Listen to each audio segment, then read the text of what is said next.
isso numa outra lâmina. Tá? E também, para ser mais chato do que eu sou, vou mostrar uma terceira lâmina de medula, e que vocês têm várias, enfim, também corte de coluna vertebral, transversal, mas é só para dar outras dicas, enfim, né?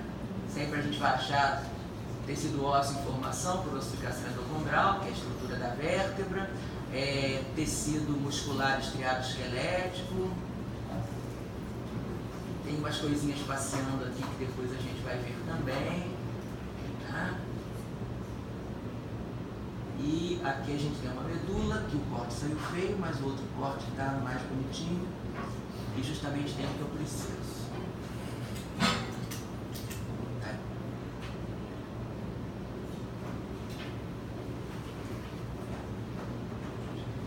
Olha aqui, ó. A medulinha é menor, né, até, mas está bonitinha porque a gente vê ali o H medular, né?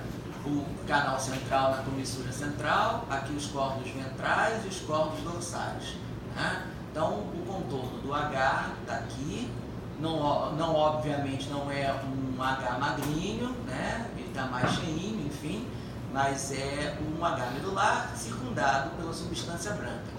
As meninges estão aqui, e nesse corte, assim como essa lâmina é a lâmina número 13, se eu não me engano, as lâminas 13 e 14 são muito similares, eu apenas separei por conta de alguma diferença mínima em relação à qualidade do corte, né? Mas olha só, nesses cortes vocês vão encontrar de um lado e do outro gânglios das raízes dorsais. Tá? Isso aqui, cada uma dessas estruturas é um gânglio da raiz dorsal. Isso é um gânglio e aqui do outro lado também é o gânglio. Isso daqui, por exemplo, nesse plano de corte, pegamos os dois gânglios, né, lateralizados à medula espinal. Né? Tem corte que não vai aparecer nenhum. Ah, sou azarado, a minha lâmina não tem gânglio. Você pega a outra que certamente pelo menos um gânglio de um lado você vai encontrar. Né? E aqui, por exemplo, a gente vê os gânglios, né, com uma organização um pouco melhor em comparação àquele gânglio que era bem grandão até. Aqui vocês veem, olha, os corpos celulares dispostos perifericamente na região cortical e a medula composta essencialmente por fibras nervosas. Né? A cápsula conjuntiva bem fininha, enfim. Né? E aqui a gente está mostrando, pelo menos, que os corpos celulares de neurônios ficam frequentemente confinados na região periférica, né, quando se tem um corte, né, passando mais exatamente pela região do centro do gânglio. Eventualmente, corpos celulares sim ficam misturados à região da medula, não é o caso aqui nesse corte, né, porque todos estão aqui mais restritos à região cortical, sendo também cada neurônio circundado por uma camada de células satélites ganglionares ao seu redor. Aqui o material está muito corado, está entre crômico e cromório, enfim. Né?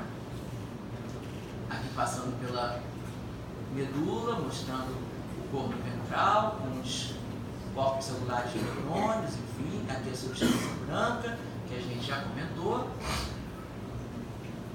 E indo aqui para o outro gânglio, olha onde nós temos, então, alguns corpos celulares de neurônios entremeados pelas fibras da região da medula. Tá? Então, vocês vão encontrar em cortes de medula, isso está devidamente avisado ali, vocês acompanhem o caderno, porque o caderno tem, além da identificação, as estruturas que são encontradas naquele corte, né? O corte tem um título e outras estruturas adicionais acabam sendo também observadas e estão relatadas ali na identificação de cada lâmina. Os outros dois cortes de medula espinal têm colorações diferentes. Né? Na lâmina número 15, né, que é a nossa quarta, deixa eu colocar primeiro de modo tá.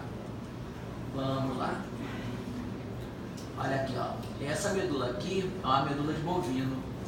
E aqui nessa lâmina foi feita impregnação com sais de prata, impregnação argêntica. E aí, logicamente, o objetivo é corar fibras nervosas. A tonalidade alaranjada é dada em função de um corante de fundo alaranjado, chamado orange G, que faz o contraste com a tonalidade escura, negra, que é dada nas fibras nervosas, principalmente nos axônios.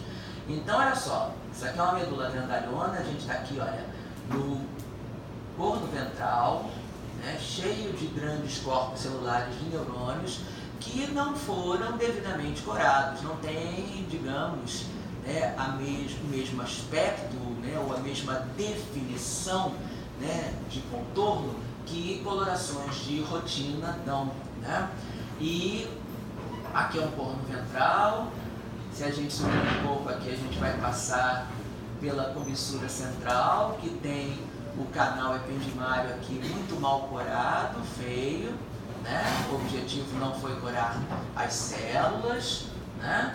E indo aqui para o outro lado, de substância cinzenta, a gente vê aqui parte também do outro corno ventral, né? Cheio de grandes corpos celulares de neurônios que até, né, se apresentam bastante bem estrelados, né? Se a gente subir aqui, a gente vai para o corno dorsal, que está meio fino aqui, espalhado. Aqui também para o outro lado, passando pela comissura ventral de novo, voltando, fazendo o caminho de volta. O corno ventral aqui está muito mal preservado, é essa área aqui que não está nítida de se observar como o corno ventral. Então, existem essas particularidades, né, feias nessas lâminas. Mas o que interessa está na substância branca. Está aqui, ó.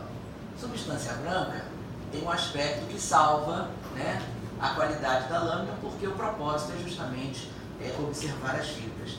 E em preparações de impregnação com sais de prata, a gente nota particularmente bem o contorno das fibras mielínicas, né, e seu aspecto visto quando submetidas a esse tipo de técnica, né? E mais uma vez, olha lá, de novo, que a gente até já viu em coloração de rotina, a gente revê aqui, né, com os axônios mais ou menos centralizados, circundados por uma área clara correspondente à área da medula, né? Vejam que algumas fibras têm diâmetros nitidamente maiores do que outras, né? Então existe uma heterogeneidade bastante grande no diâmetro das fibras da substância branca da medula espinhal, né? E esse é o aspecto dado em função da coloração com os sais de prata, né? O objetivo é justamente ver as fibras, né? Os neurônios são vistos também, né? Mas os neurônios acabam não tendo aquela notoriedade que se tem quando se faz colorações de rotina. Então, por exemplo, voltando aqui, olha, há um corno ventral, o um está queimado, aqui está escuro, até nem estou focalizando para vocês, porque eu estou me localizando primeiro, né? De um lado está melhor até. Por exemplo, aqui, ó, os neurônios são até visualizados, né? Alguns até mais estrelados. Aquele ali está meio redondinho, né? Está esquisito, não está correspondendo ao título que lhe cabe pela região, mas é em função, né, do plano de corte, enfim. Mas os neurônios, olha lá, eles são meio que apenas sombreados, né, pelo corante de fundo e delineados levemente, né, com um contorno finamente escuro aqui ao seu redor, né? Então é assim que vocês vão ver os neurônios quando devidamente em colorações, em lâminas com técnicas que evidenciam fibras nervosas por colorações que utilizam a prata. Aí é o limite da substância cinzenta, a substância branca, né, onde a gente vê nitidamente as fibras em corte transversal, né? E uma outra lâmina de medula que vocês têm também no laminário, e que é interessante de se perceber, porque é uma lâmina, deixa eu ver se eu vou colocar de cabeça para cima de novo, não, vou colocar de cabeça para baixo, tem que colocar de cabeça para baixo para mim, de modo que fique de cabeça para cima para vocês. Eu até nem peguei uma lâmina muito boa não, mas enfim. Essa lâmina também é uma lâmina de medula espinal, né? Parece feia, de fato, a primeira imagem, né? E até fica complicado para mostrar para vocês o H medular aqui, que está bastante destruído, né? Então não adianta a gente inventar, mas essa área aqui, por incrível que pareça, é uma área do H medular, mais precisamente do entorno ventral, onde esses fantasminhas aqui, olha, são corpos celulares de neurônios. Então, de imediato, a coloração não foi feita para curar neurônio, né? E vocês estão vendo os riscos escuros, né, por aqui pelo neurópilo, né? E se a gente for para a substância branca, a coisa vai ficar melhor. Muito bem, né? Olha aqui, inclusive, o tecido conjuntivo das meninges, como também, basicamente, não foi corado. Então, pessoal, essa lâmina, ela tem como objetivo a evidenciação da mielina, né? A mielina, ela é difícil de ser preservada, tanto é que em técnicas de processamento rotineiro ela acaba sendo removida, mas sempre alguma coisa fica da mielina. E nesta lâmina aqui, ela é muito antiga, não sei exatamente como foi feito o processamento, mas ela está corada com uma técnica para evidenciação da mielina. E a mielina aqui, ela está corada em preto, né? Então esse material escuro que a gente vê aqui, né, é a mielina das fibras mielínicas, que pode ser vista aqui num aumento maior, né, no contorno das fibras. Olha aqui, ó. As fibras nervosas, elas estão com um centro mais claro, que corresponde ao axônio, e circundadas por uma área mais escura, que corresponde à mielina. Que aqui a mielina foi corada. Não é uma lâmina de excelência. Não, a coloração é antiga, a lâmina é antiga, talvez tenha havido já alguma perda, né, em função da antiguidade da lâmina, mas a coloração foi feita para visualização da mielina. Tanto é que o contorno das fibras nervosas e até alguns axônios acabaram também sendo devidamente escurecidos, né, por conta do lipídio inevitável que tem na membrana plasmática, mas o objetivo dessa lâmina é, sem dúvida, definir o contorno da mielina. Tanto é que vocês veem em cada fibra nervosa um contorno espessado, que é a mielina mais razoavelmente preservada do que se observa em preparações de rotina.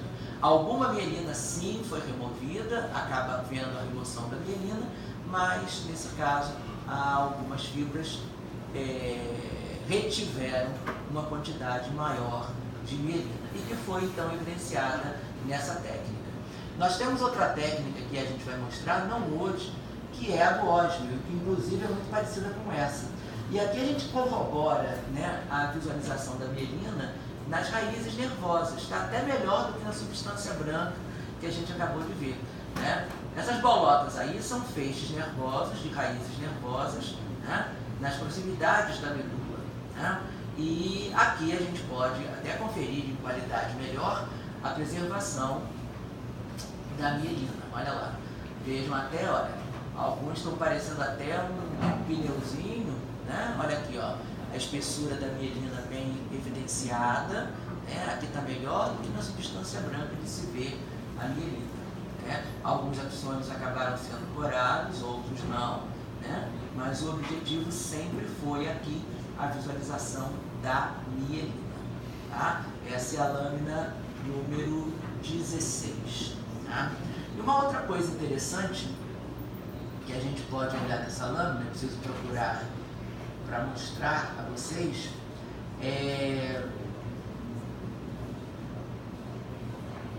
eu ver em que ponto está bom de se observar. Voltando aqui para o aumento menor do projetor, vocês aqui têm a medula espinal, parte da substância branca, E aqui já com essa tonalidade mais clara, a substância cinzenta. Aqui está bastante mal preservada, enfim, eu mostrei para vocês. Tem os fantasminhas aqui dos corpos celulares de neurônios, que se a gente não chamar atenção, passam completamente despercebidos. Muito bem. Isso aqui é um corno dorsal ou posterior, né? E aqui nas proximidades existem raízes dorsais, né? Que a gente já mostrou aqui. Olha aqui, ó, o exato ponto, né, neste caso, em se tratando disso daqui, né, dessa área aqui como sendo um corno dorsal, esse ponto aqui, olha, é a transição entre o sistema nervoso periférico e o sistema nervoso central. Esse ponto aqui é o ponto de entrada das raízes dorsais na medula espinal. Isso aqui que é aquela área, né, de nome impronunciável, é a zona de transição entre o sistema nervoso central e o sistema nervoso periférico, né? A Redlich-Obersteiner, que a gente falou na aula de sistema de citoarquitetura, né? Algumas lâminas vão mostrar essa conexão, né, entre uma raiz dorsal e a área imediatamente próxima ou adjacente à substância cinzenta de um corno posterior ou dorsal, né? Então, é aquela zona de Redlich-Obersteiner que delimita a transição. Não adianta querer pegar o nome agora. O que é isso? O seguinte, já foi falado, dá uma lida, treina no espelho, né? Porque senão vai ficar inviável aqui. Redlich-Obersteiner, né? E aí é a área de transição entre o sistema nervoso central e o sistema nervoso periférico. Se não começa, o que é isso? Nunca ouvi, estou falando grego, etc, etc, etc. E aí, então, saindo da medula, a gente vai para o encéfalo. E o encéfalo é formado pelo cerebelo, pelo cérebro e pelo tronco encefálico. Essa nossa primeira lâmina é um corte de cerebelo, né? E o cerebelo, sem dúvida, é um dos segmentos do sistema nervoso central mais fáceis de serem percebidos. A sua estrutura histológica é bastante fácil, né? Até porque o cerebelo, assim como o cérebro, ele é dotado de uma camada externa de substância cinzenta, que vem a ser o seu córtex cerebelar, e enquanto que a substância branca se encontra internamente. Então, nós temos no encéfalo, no que tange ao cerebelo e ao cérebro, uma inversão do posicionamento das regiões de substância cinzenta e branca com relação à medula, né? A medula tinha a substância cinzenta interna e a substância branca externa. No cerebelo e no cérebro, a substância cinzenta se encontrará externamente, formando uma organização específica de camadas de corpos celulares de neurônios, a qual a gente denomina de córtex, neste caso cerebelar, e no caso do cérebro, córtex cerebral, né? Enquanto que a substância branca se encontra internamente. Vamos passear primeiro por essa lâmina de cerebelo, que só tem um grande cerebelo único no corpo histológico. Vocês têm essas várias partes do cerebelo caracterizadas como lóbulos cerebelares. Cada lóbulo cerebelar é o que também se chama anatomicamente de uma folha cerebelar. E os espaços entre os lóbulos cerebelares são os sulcos, né? E os lóbulos cerebelares ou folhas cerebelares constituem os giros cerebelares, que também são referência da anatomia, né?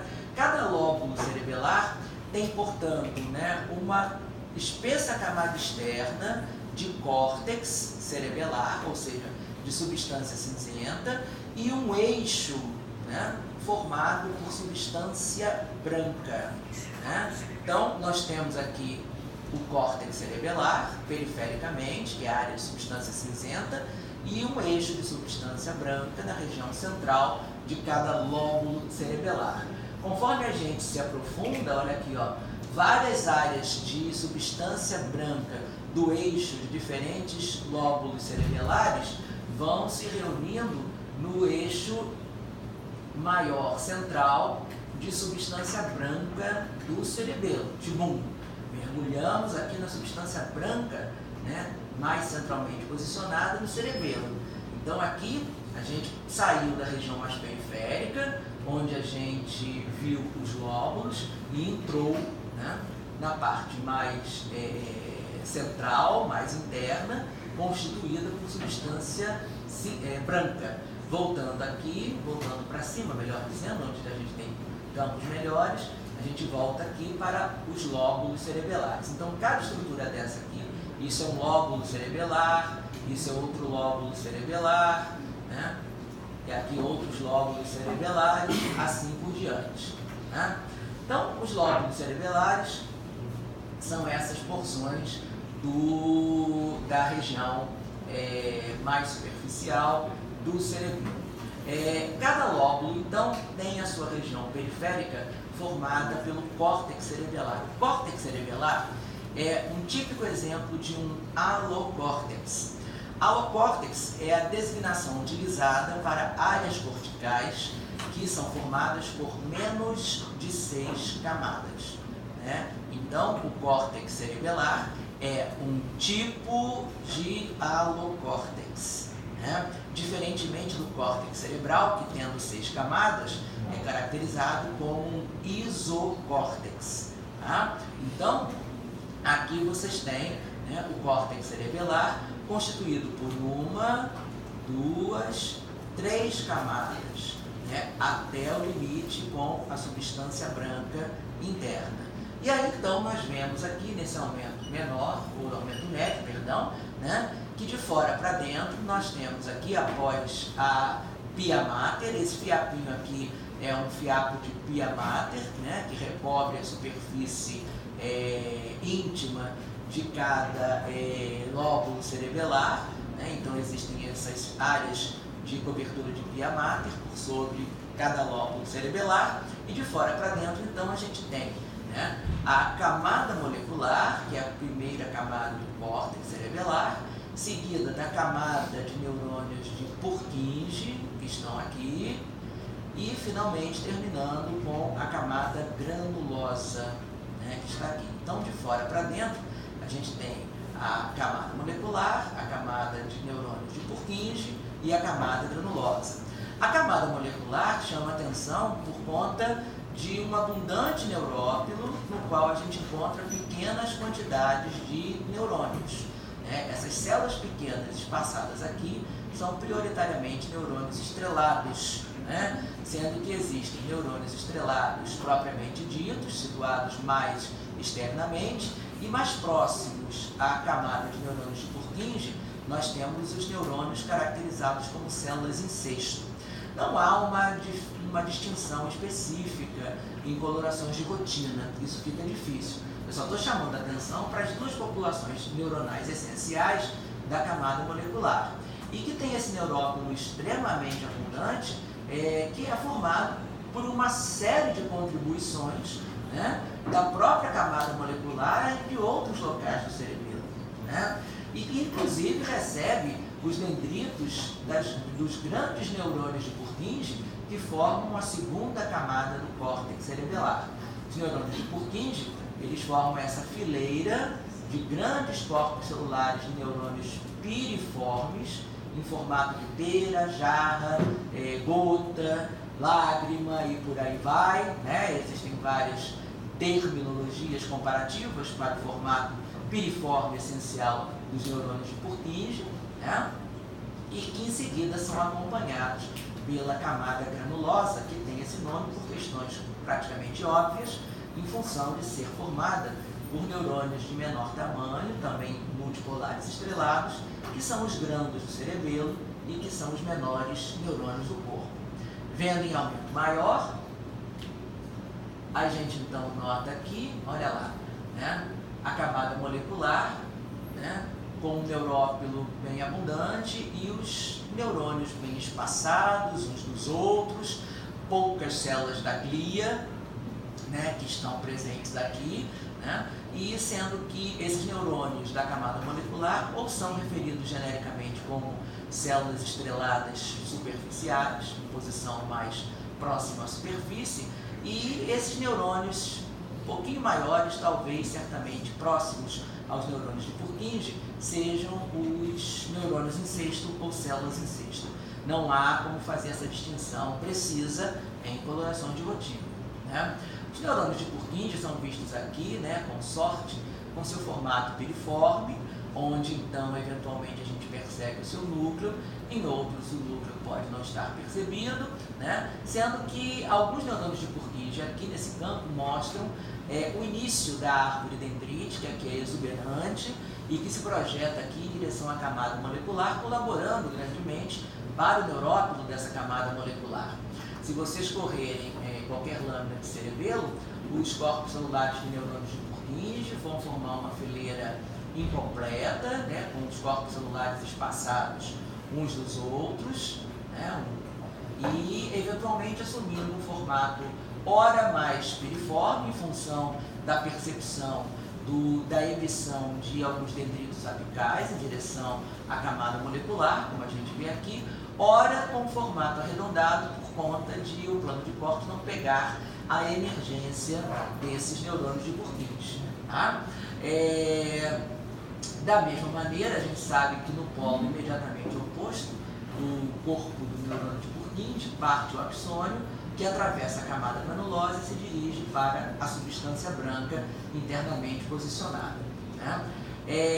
Certamente alguns núcleos aqui entremeados ao nível da camada de neurônios de Purkinje, vocês vão ver que apenas os núcleos estão corados, são núcleos de astrócitos, que fazem parte da glia de Miller, né? Da glia de Bergman. A glia de Bergman tem os corpos celulares com os núcleos situados aqui, olha, ao nível da camada de neurônios de Purkinje. E o citoplasma dos astrócitos de Bergman se projeta até a superfície do cerebelo e, logicamente, a gente não vê, eu apenas estou reiterando informações para que a gente entenda também a parte teórica, eu faça uma rememoração geral, né? Mas esses núcleos aqui são certamente núcleos de células de Bergman, de astrócitos de Bergman, e que se estendem ao longo da espessura da camada molecular, também colaborando para o seu neurópilo, né?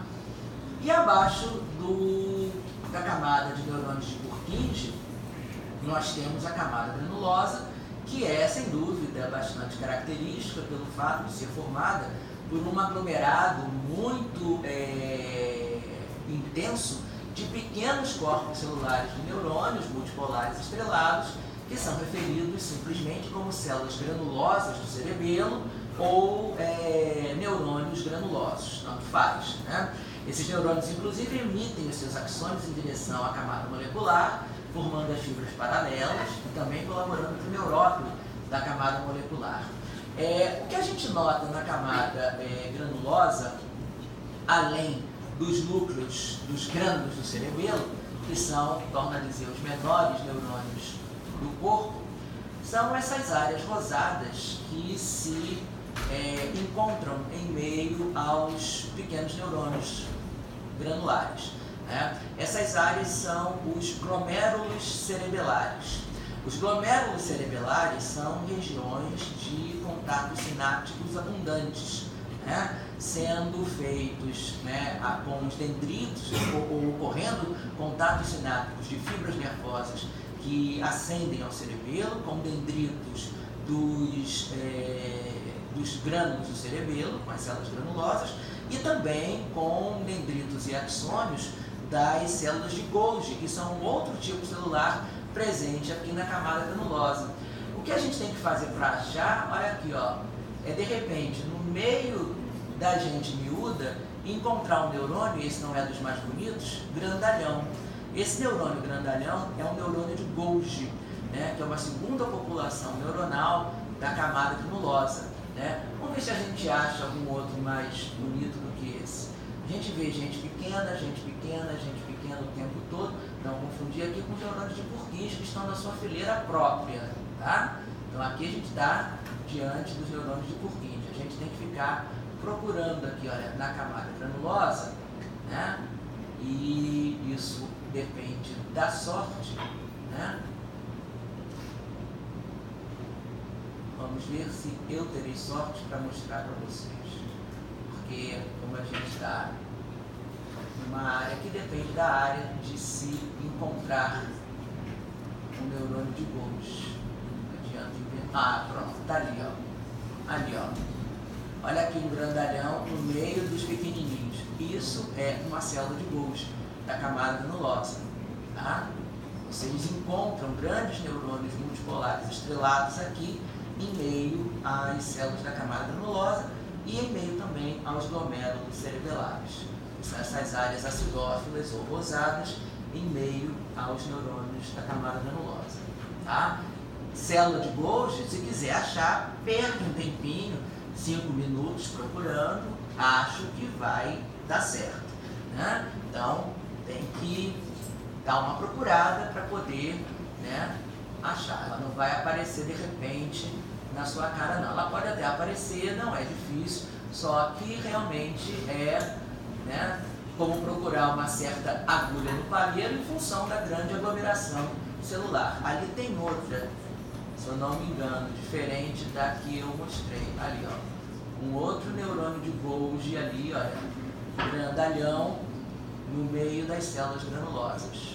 Tá? Isso aqui é outro neurônio de Golgi do cerebelo. E dali glomérulo, né? As conexões na camada granulosa são muito abundantes. Tá?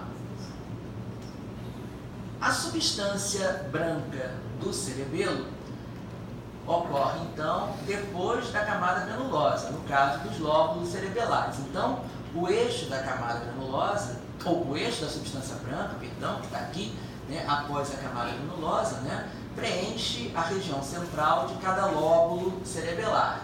E aí, daí, ela vai se estendendo para regiões mais internas, se continuando com o eixo de outros lóbulos até a composição genérica da substância branca interna do cerebelo.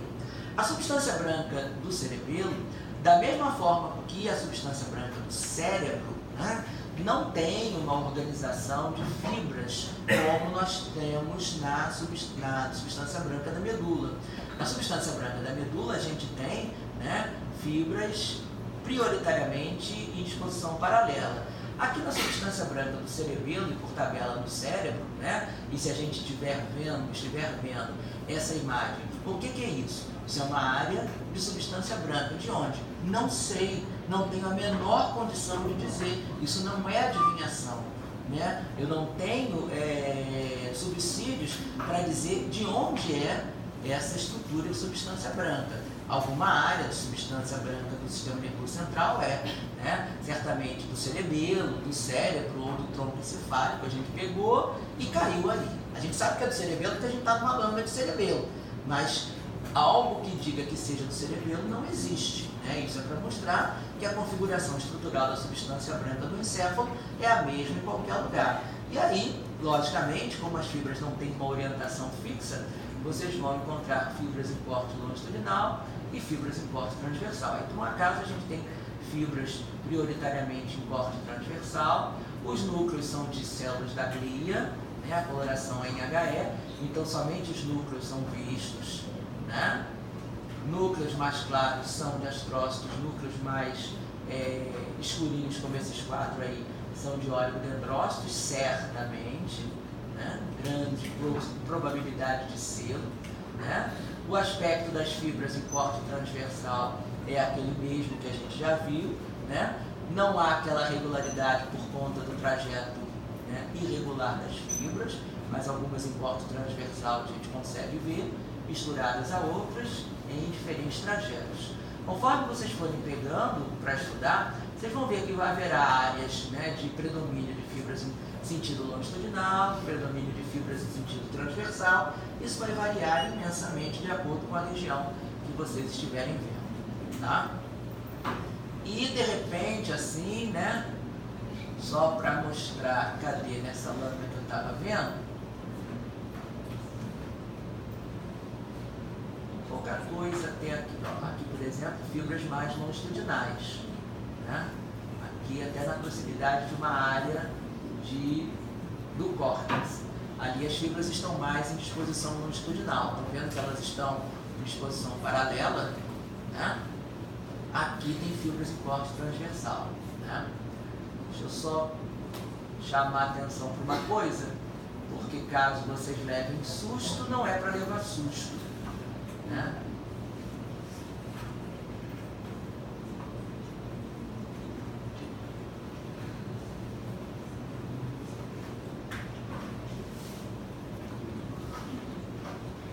Tipo assim, meu Deus, um neurônio na substância branca, isolado, perdido, né? Esse está bem perdido, né? Certamente ele faz parte de algum núcleo do cerebelo, algum núcleo de substância branca no cerebelo, que não pegou tanto nesse corte.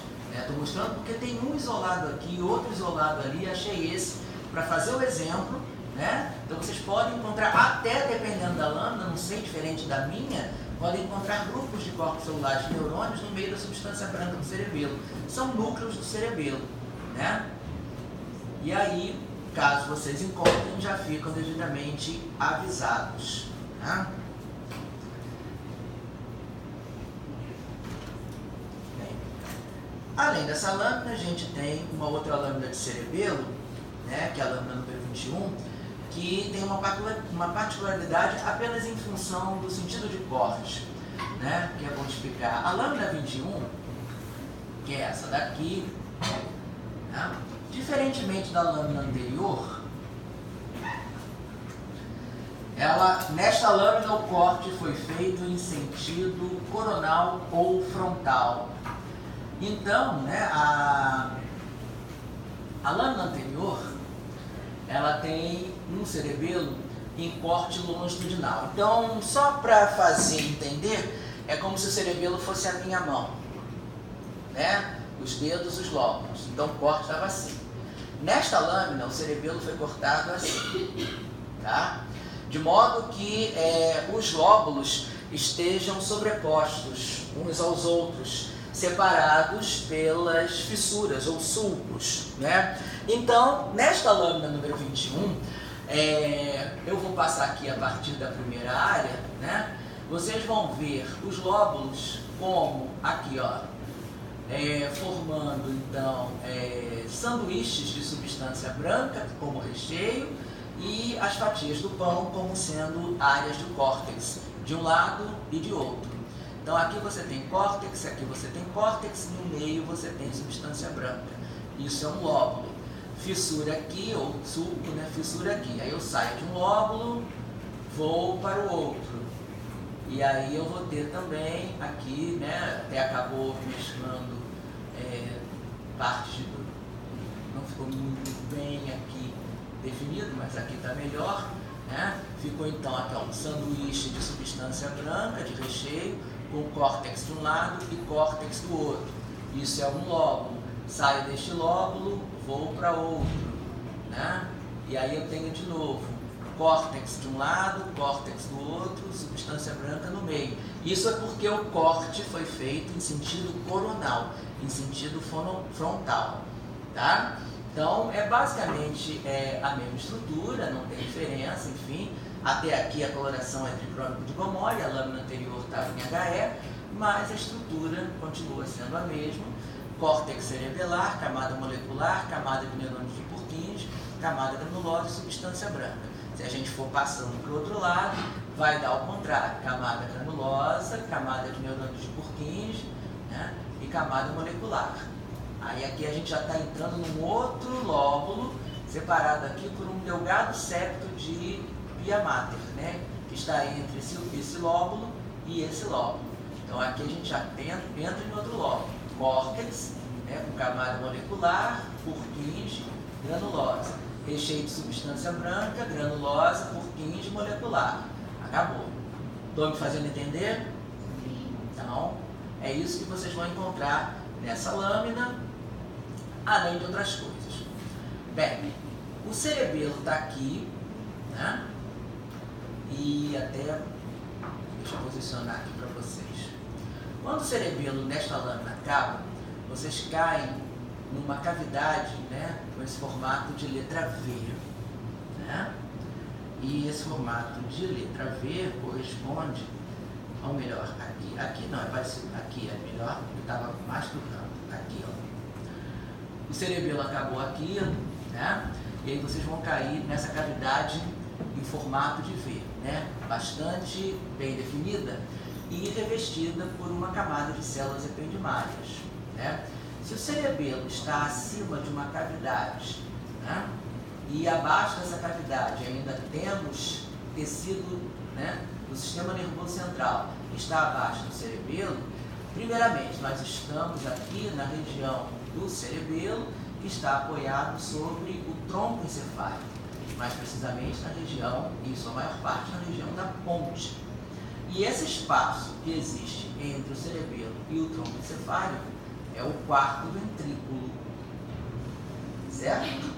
Então, se vocês estiverem vendo um corpo de cerebelo, né, com um outro segmento abaixo do cerebelo, separado deste por um espaço, né, nesse caso aqui um espaço até bem típico em formato de letra V, e isso não é uma regra, né, apenas em função do plano de corte, tá? Vocês estão diante do quarto ventrículo, porque o quarto ventrículo fica abaixo do cerebelo e acima do tronco encefálico, pegando parte da ponte e parte da medula oblonga ou bulbo, certo? Então, esse espaço que vocês estão vendo, o quarto ventrículo, revestido aqui pela camada de células ependimárias, que não estão tão bonitas como aquelas que a gente viu no revestimento do canal central da medula, né? Estão até robustinhas, mas não estão tão altas como as células do revestimento do canal ependimário. Então, qualquer cavidade, né, agora encefálica, né, também será a semelhança do canal central da medula, né, revestida pelo epitélio do epêndima, pelo epitélio ependimário, pela camada única de células ependimárias. Os cílios não estão tão bem preservados aqui, talvez alguns pouquinhos, pequenininhos, enfim, mas é também uma das cavidades do encéfalo. E nessa lâmina,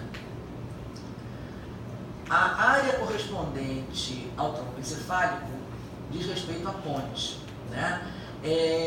Logicamente, isso em função do conhecimento de onde o material foi obtido ou de como foi obtido.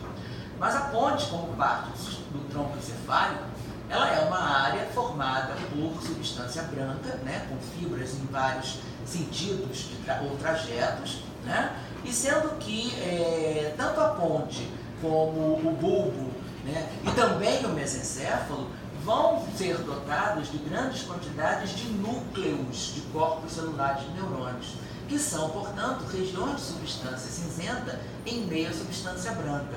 E seria interessante vocês explorarem essa lâmina, porque é o que vocês vão achar, por exemplo, aqui, olha, nós não temos aquela configuração do H medular, mas nós temos grupos de corpos celulares de neurônios, né, formando, muito provavelmente, algum núcleo contínuo, né? Olha aqui, ó, esses corpos celulares de neurônios aqui formam algum núcleo contínuo. Qual é? Não sei, não tenho conhecimento, não tenho noção, não sou anatomista, não sei de que nível se encontra esse corte, né? Então, certamente é um núcleo da ponte, tá? Assim como poderia ser um núcleo do mesencéfalo, se fosse o corte do mesencéfalo, ou um núcleo do bulbo ou medula oblonga, né? Então, essa área, né, é para que vocês até estudem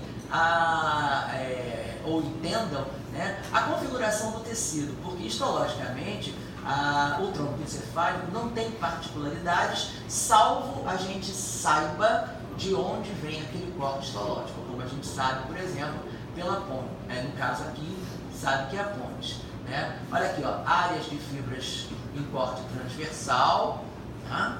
Como a gente pode ver no aumento maior, né? Passando por áreas de fibras em corte longitudinal, né? Talvez um neuroanatomista consiga, sabendo que se trata da ponte, distinguir ou pelo menos ter alguma conclusão a respeito sobre que área a gente esteja vendo especificamente na ponte, né? Mas, de qualquer maneira, é uma região importante para vocês estudarem. Tem muitos neurônios multipolares estrelados bonitos aqui, até nem estou passando por alguns deles, mas tem outros bastante bem estrelados, né?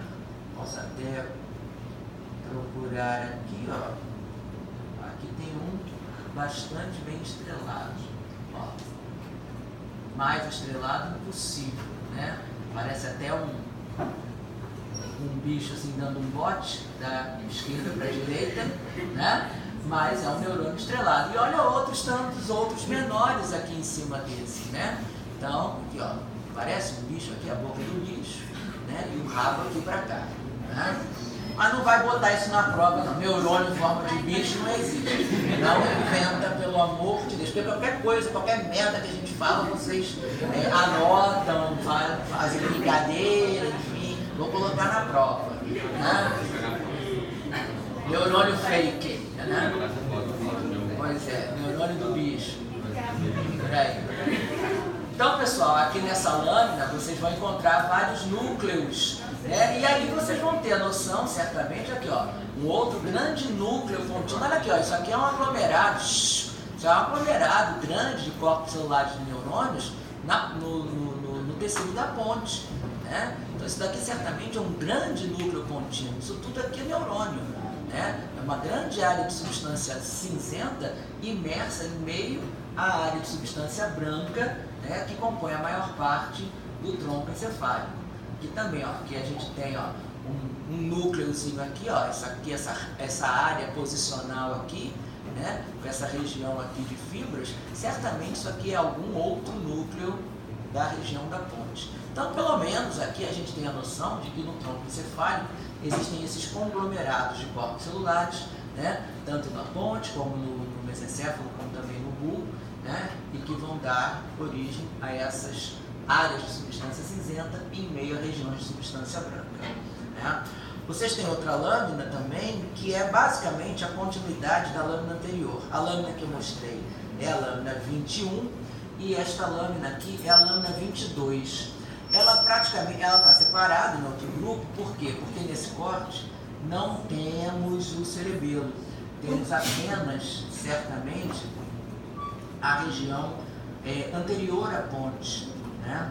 E muito provavelmente isso aqui é um corte de mesencéfalo, até por conta de, olha só, o canal que atravessa essa região já é mais estreito. Olha aqui, não dá para eu pegá-lo todo, mas eu estou circundando ele, mas ele é bem mais estreito do que aquela cavidade ampla em V. Isso daqui muito provavelmente é o aqueduto mesencefálico ou aqueduto cerebral, né? E que passa pelo meio do mesencéfalo, né? Isso por conta da morfologia que esse canal assume. E mais uma vez aqui, se tratando de uma área do tronco encefálico, né? Variação sobre o mesmo tema, né? Existem vários núcleos, né, de corpos celulares de neurônios conglomerados aí em meio à área de substância branca, né? Então é apenas para reiterar o que a gente acabou de ver na ponte, que vocês também têm certamente numa outra área do tronco encefálico, agora do mesencéfalo, né, mostrando corpos, agregados de corpos celulares de neurônios, né, que até estão bem espaçados aqui, né? Estão mais espaçados, cada núcleo de corpos celulares de neurônios tem sua configuração espacial, enfim, né? Mas todos esses são corpos celulares de neurônios, componentes certamente de algum núcleo, neste caso, do mesencéfalo. São até neurônios bem pequenininhos, como a gente pode ver aqui, ó. Tá?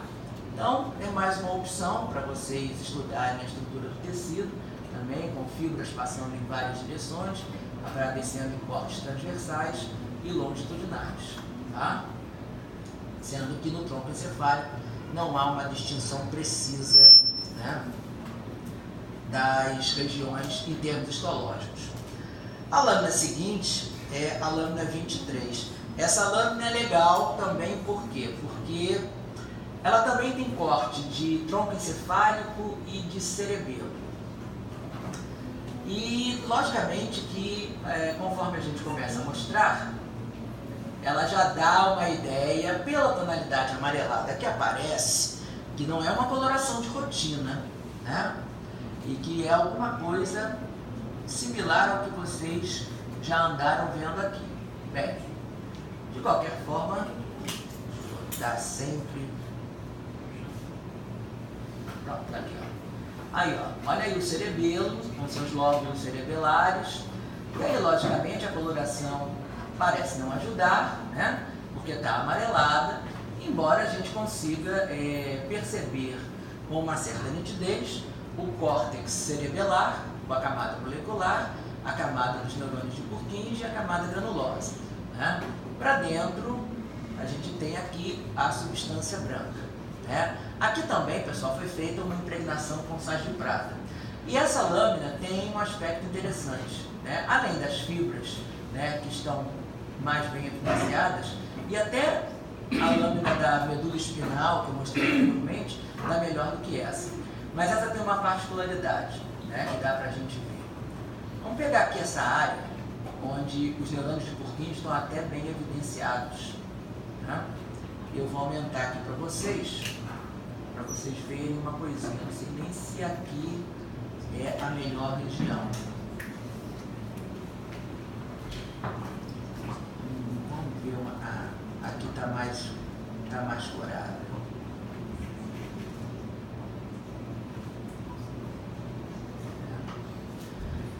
Estou aqui com o córtex de cabeça para baixo e aqui eu estou com ele de cabeça para cima. Aqui. Vou aumentando o projetor.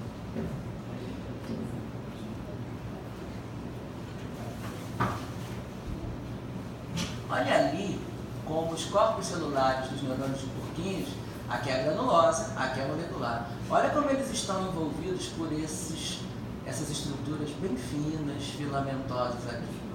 Né? Alguém tem ideia do que possa ser? São os prolongamentos das células em cesto, envolvendo os corpos celulares dos neurônios de Purkinje. A gente só consegue ver nessa lâmina. Tá? O resto é mais do mesmo, enfim, aqui a gente vê algumas fibras da camada molecular, mas aqui a gente nota, né, o envoltório proporcionado pelas ramificações dos axônios das células em cesto, que estão com os corpos celulares aqui na camada molecular, envolvendo, né, os corpos celulares de neurônios de Purkinje. Né? Nessa lâmina a gente consegue ver a particularidade, essa particularidade, além, logicamente, da estrutura geral do cerebelo. E também aqui nessa lâmina, embora não esteja devidamente corado, aparece uma coisa nova. Né? Que na medida que vocês procurarem, é um cerebelo grandalhão, né? E debaixo do cerebelo a gente tem um espaço, né, contendo o quarto ventrículo, e eu vou voltar aqui, né, no aumento menor. Tá? Vamos orientar vocês aqui então. Ó, o cerebelo acabou aqui, debaixo do cerebelo temos o quarto ventrículo, né? E aqui então parte do tronco encefálico, né? Muito provavelmente também a ponte em função da posição. Nesse espaço aqui dessa lâmina, no quarto ventrículo, a gente encontra essa ramagem aí, essa folhagem aí. O que isso pode ser, ou o que isso é? Isso é um plexo corióide. Né? Que estou mostrando aqui pela primeira vez, não adequadamente, numa lâmina corada pela impregnação argêntica, né? Ou tratada pela impregnação argêntica, e, logicamente, o plexo corióide não está bem corado. Mas o aspecto dele é nítido e notório, e como a gente vai ver logo em seguida, né, a gente tem os plexos corióides formados por eixos de tecido conjuntivo, né, bastante vascularizado, a gente não consegue ver os vasos aqui, a coloração não é para isso, né, e recobertos por um epitélio simples cúbico, né, nessa superfície aqui, e que é derivado pré-formado por células ependimárias modificadas. Né. Essa é a estrutura dos plexos corióides, que a gente está começando a ver aqui meio torto, né, mas dá para a gente perceber o revestimento epitelial aqui, e o eixo vascularizado, isso aqui é vaso sanguíneo, né? São vários vasos sanguíneos, principalmente capilares fenestrados. Logicamente a gente não vê os capilares como fenestrados, isso somente se vê em microscopia eletrônica, mas a estrutura ramificada, né, do plexo corióide, né, com seus eixos de tecido conjuntivo vascularizado, recobertos com um epitélio simples cúbico, dá então o tom da característica histológica. Okay? E aí temos nessa lâmina e vamos ter em outras também, né? Como a lâmina seguinte, que é um encéfalo inteiro. E aí as 4 últimas lâminas, né, que são de cérebro, sugiro que vocês peguem a lâmina e olhem a olho nu, tá? Como eu estou fazendo assim. Por quê? Porque dessa maneira vocês vão perceber onde está o cerebelo, onde está o cérebro e onde está o tronco encefálico. E dessa maneira vocês se orientam para colocar a lâmina no microscópio. É apenas essa lâmina de quem de encéfalo. E bota, caiu em quê? Vai cair no cerebelo, vai cair no tronco encefálico, vai cair no cérebro, você vai ficar perdido. Então, é bom a gente olhar a lâmina a olho nu, de cabeça para cima, onde a gente vê, né, a conformação do encéfalo bonitinho, o cérebro maior na frente, o cerebelo como uma árvorezinha atrás, e em cima de uma tripa grossa que é o tronco encefálico. E aí a gente tem a noção, né, do que a gente quer ver, como a gente vai perceber aqui. Então, olha só.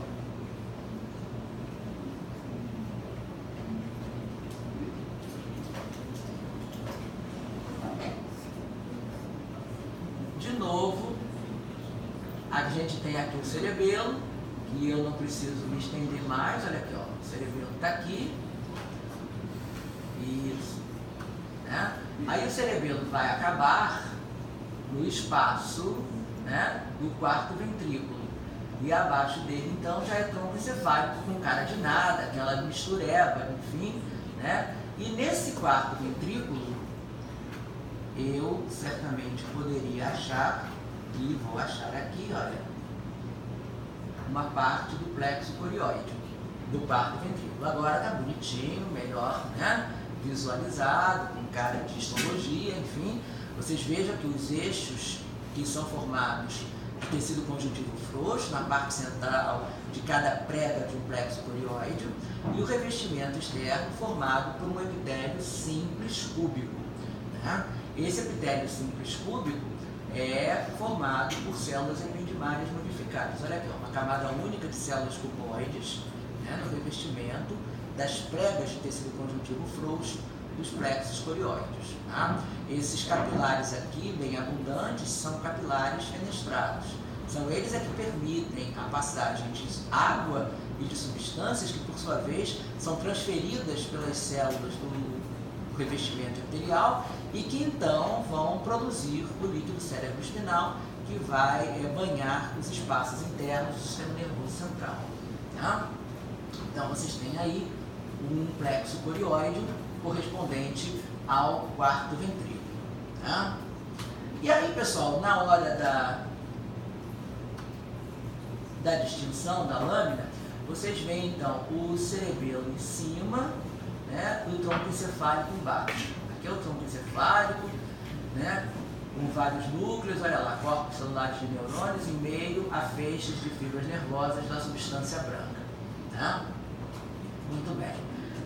Conforme vocês andam com a lâmina, com o cerebelo, né, a partir do cerebelo para frente, que é o que eu vou fazer aqui, eu vou tentar fazer aqui, eu vou começar a pegar, olha só, a superfície do cérebro, né, que já está aqui. E aí eu vou notar que essa lâmina, esse corte histológico é mais didático, né, para começo de conversa, para começar a mostrar a vocês. Olha aqui, ó, a superfície do cérebro, ela tem essa conformação retilínea, né, essa parte mais alta aqui do cérebro. Essa região é ideal para que vocês encontrem, portanto, a substância cinzenta do cérebro, essa área reta, né, que a gente inclusive vê na lâmina olho nu, né? Você tem o cerebelo atrás, o cérebro na frente, né? Então, conforme vocês vão acompanhando para frente, ou a área, né, do corte à frente do cerebelo, vocês chegam no cérebro e vão acompanhando essa área retilínea aqui, né? Inclusive, a superfície do cérebro está revestida por quem? Pela pia mater, né? Por que não tem como aparecer a dura mater aqui? Hein? Por que eu não consegui pegar a dura mater aqui? Está presa a calota. Então, se a calota foi embora, a dura foi embora também. Porque a dura encefálica ela é presa ao periósteo dos ossos da calvária.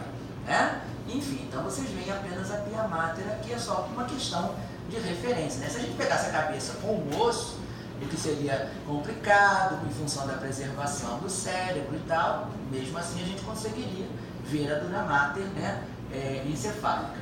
E aí então, pessoal, daqui para baixo, vocês têm, olha, toda essa camada aqui como sendo o córtex cerebral. É tudo isso aqui, tá? Toda essa espessa camada, até onde há a modificação, né, da estrutura, né, porque aqui vocês têm camadas de corpos celulares de neurônios, até aqui. Aqui é o limite da substância cinzenta do córtex cerebral com a substância branca, né, onde não há mais corpos celulares de neurônios em camadas. Né? Então, olha aqui, ó, voltando, até aqui eu estou numa região de curvatura. Mas olha aqui, ó, toda essa área espessa aqui, olha só, até aqui, olha a mudança da textura, a mudança do aspecto estrutural, tudo isso daqui é o córtex cerebral. Tá? Isso aqui é artefato de dobra do tecido, mas tudo isso aqui é o córtex cerebral. E aqui a substância branca. Tá?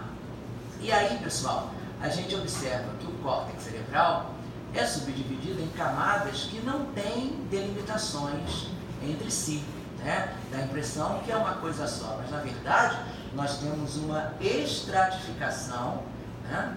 A sobreposição de camadas na configuração do córtex cerebral. Uma coisa que aparece de forma comum e nos permite, né, uma distinção imediata do córtex cerebral, já nesse aumento pequeno, é a observação disso aqui, olha.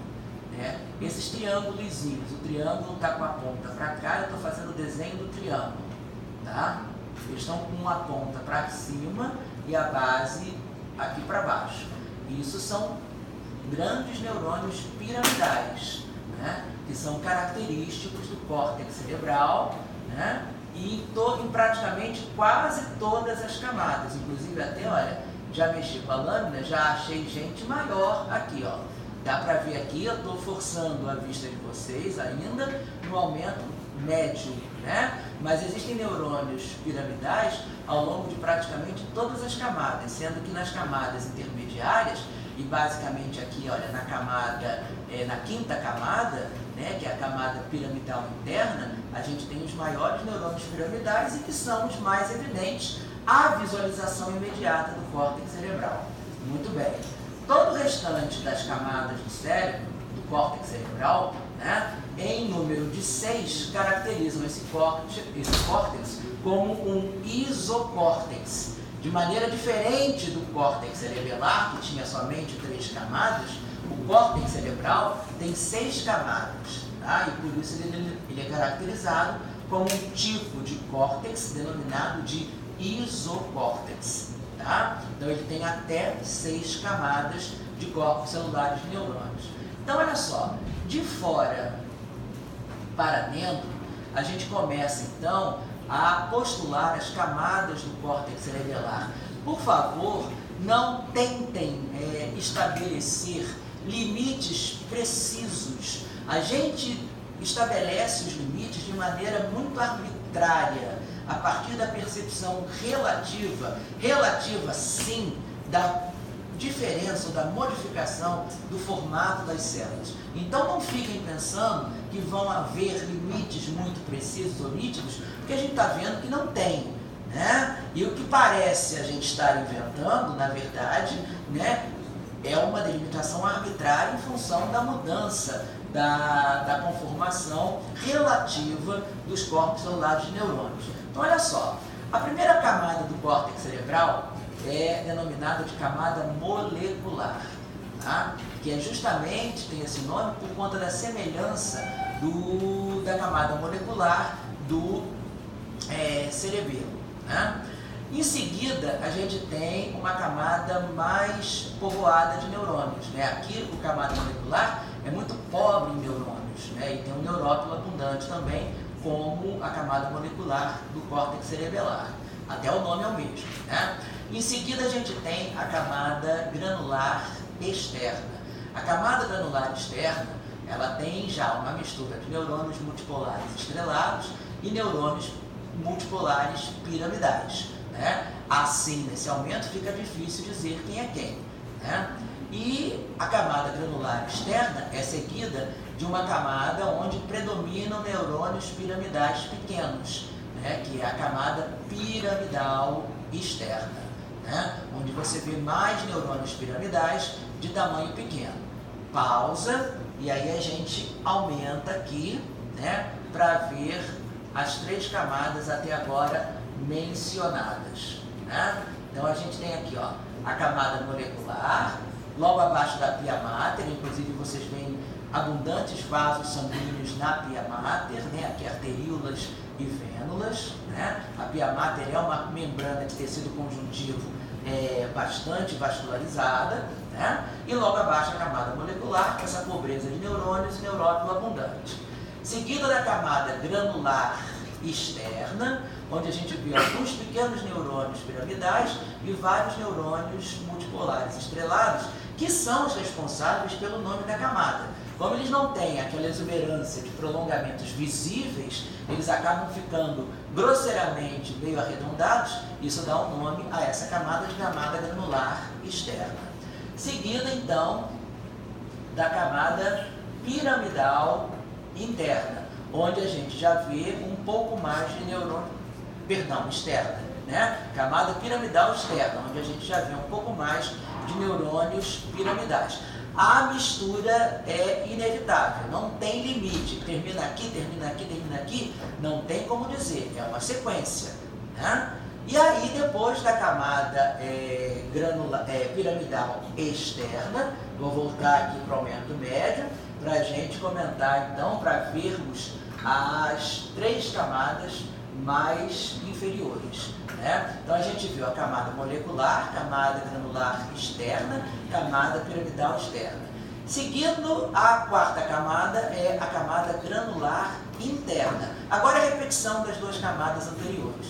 Camada granular interna, também com mistura de neurônios multipolares estrelados e piramidais, para então ser seguida pela camada de número 5, que é a camada onde nós encontramos os maiores neurônios piramidais, que são os maiores neurônios do corpo.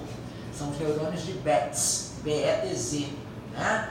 Que formam então a camada piramidal interna. Olha aí, ó. Os neurônios de Betz são esses grandes neurônios piramidais. Todos os neurônios piramidais, e aqui vocês veem melhor que os neurônios de Betz, eles estão com a base voltada para a substância branca e o dendrito apical voltado para a superfície do córtex cerebral. Todos eles, não tem neurônio virado para lá, virado para cá, isso não existe, tá? Então vocês têm aqui os neurônios de Betz, né, que formam a camada piramidal interna, né, que são grandes neurônios piramidais. Aliás, né, fazendo também uma pausinha, como é que é o nome disso aqui? Neurópilo, para não esquecer. E os núcleos menorzinhos são núcleos sim, de células da glia, né, astrócito, óligo e microglia, tudo misturado, né? E aí, assim que acaba a camada piramidal interna, nós vamos para a última camada, que é limítrofe da substância branca, que está aqui. Essa última camada é a camada plexiforme ou multiforme, porque ela tem neurônios de várias cores, sabores, tamanhos, etc, etc, etc. Então tem uma mistureba de vários tipos de neurônios e por isso essa última camada do córtex cerebral é chamada de camada multiforme ou camada plexiforme, né? Então aqui adjacente à 5ª camada, nós temos a 6ª camada, que é a camada multiforme plexiforme, que está em contato com a substância branca, né? Olha lá a cara da substância branca, né? Como a gente já viu. Então aqui acaba a substância cinzenta, aqui começa a substância branca, tá? O limite é relativamente sutil, tá? E também aqui, né, a gente vê nessa lâmina uma cavidade, né, interna, que é certamente parte de um ventrículo lateral. Né? Ventrículo lateral é a cavidade correspondente a um hemisfério cerebral. E aqui também, olha, nessa cavidade nós temos o revestimento do epêndima, né? E que também não está tão bonito como o do canal ependimário. Né? Eu vou aumentar aqui para a gente ver o revestimento ependimário aqui, né? O ventrículo lateral, certamente, essa grande cavidade aqui correspondente a um dos hemisférios cerebrais, né? Pode ser vista aqui. Geralmente até a gente pode encontrar também plexo corioide aqui dentro do ventrículo lateral, mas aqui acabou não pegando muito. Pegou só um pouquinho, aqui olha, plexo corioide do ventrículo lateral, né? Poucas pregas, né? Poucas ramificações visualizadas aqui, tá? Então vocês têm essa lâmina e outras de córtex cerebral, né? Que em função do adiantado da hora, eu já estou avançando pela aula do professor, a gente revê e dá continuidade na próxima sexta-feira, tá bom? Visto isso, já podem começar a frequentar o horário de estudo de meio-dia a 1h, e a partir da semana que vem será aberto também a